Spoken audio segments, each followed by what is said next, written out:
Section 29. Protection of Indigenous Culture, Traditions, and Institutions. The state shall respect, recognize, and protect the right of ICCs or IPs to preserve and protect their culture, traditions, and institutions. It shall consider these rights in the formulation and application of national plans and policies. Section 30. Educational System. The state shall provide equal access to various cultural opportunities to the ICCs or IPs. Through the educational system, public or private cultural entities, scholarship grants, and other incentives without prejudice to their right to establish and control their educational systems and institutions by providing education in their own language in a manner appropriate to their cultural methods or teaching and learning. Indigenous children or youth shall have the right to all levels and forms of education of the state. Section 31. Recognition of culture's diversity. The state shall endeavor to have the dignity and diversity of cultures, traditions, histories, and aspirations of the ICCS or IPS appropriately reflected in all forms of education, public information, and cultural educational exchange. Consequently, the state shall take effective measures in consultation with ICCS or IPS concerned to eliminate prejudice and discrimination and to promote tolerance, understanding, and good relations among ICCS or IPS and all segments of society. Furthermore, the government shall take effective measures to ensure that the state-owned media jury reflected indigenous cultural diversity. The state shall likewise ensure the participation of appropriate indigenous leaders in schools, communities, and international cooperative undertaking like festivals, conferences, seminars, and workshops to promote and enhance their distinctive heritage and values. Section 32. Community Intellectual Rights. ICCs or IPs have the right to practice and revitalize their own cultural traditions and customs.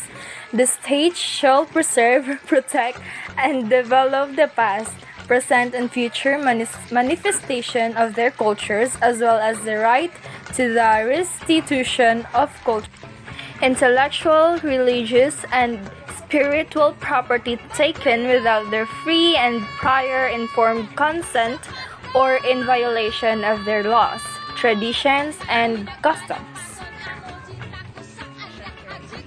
The rights to religious, cultural sites and ceremonies.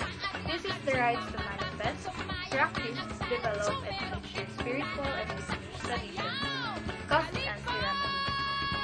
The rights to maintain and protect and have access to their religious and cultural sites.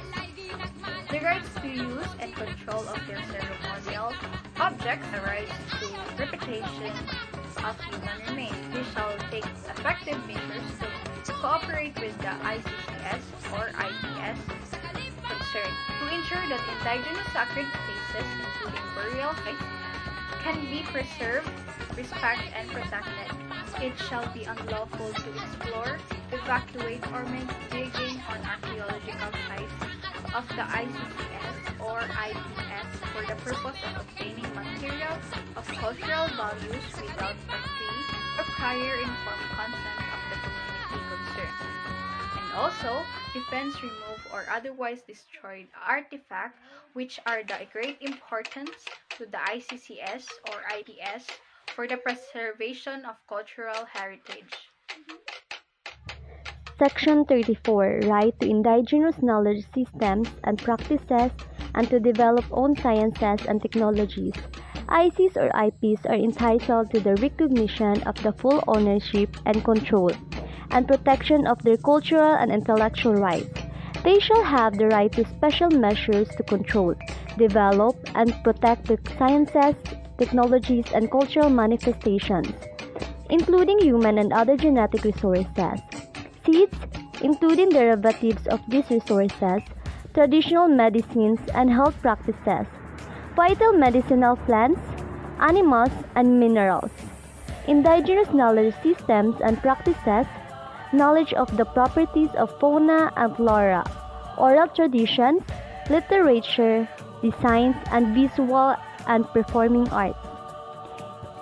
Section 35, the access to biological and genetic resources. The access to biological and genetic resources and to indigenous knowledge related to conservation, utilization, and enhancement of these resources shall be allowed within ancestral lands and domains of the ICCS and IPS only with the free and prior informed consent of such communities.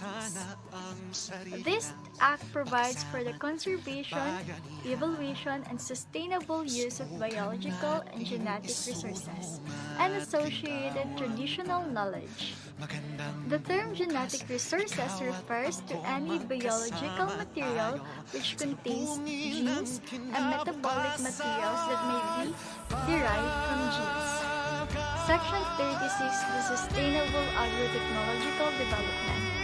The state shall recognize the right of ICCS and IPS to a sustainable agro-technological development and shall formulate and implement programs of action for its effective implementation. Section 37, Funds for Archaeological and Historical Sites. The ICCs, IPs shall have the right to receive from the national government all funds, especially earmarked or allocated for the management and preservation of their archaeological and historical sites and artifacts, with the financial and technical support of the national government agencies. Cultural integrity is the practice of respecting and honoring the ownership of materials, traditions, and knowledges that originated from a particular culture or community. The right to cultural integrity, which has been put forward by several human rights institutions and advocates, could support a much more holistic approach to the protection of cultural heritage, as it is based on the recognition that cultural heritage includes indigenous people rights to culture, religion, health, development, and natural resources.